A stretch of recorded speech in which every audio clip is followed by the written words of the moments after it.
Hello everyone, welcome to Kanen Coffee in Berkeley. Today we have a nice apartamento rocket. Beautiful, beautiful machine.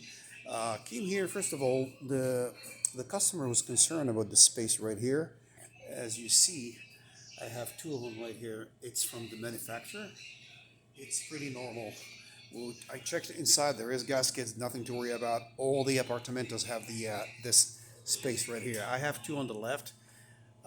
They have the same thing. And he came here, we cleaned it and descaled it, deep clean, descaled, backflashed, and switched all the components inside. So let's pull a shot.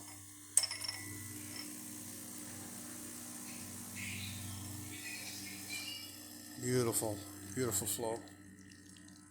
And the way you can always adjust the grinder so it's not too fast, which is coarse. Slow means finer set. So don't worry about the flow right here. It's our grinder just to test the machines. Please come and see our all the selection of beautiful machines brand new for sale, and please don't forget to subscribe. Have a great day. Thank you.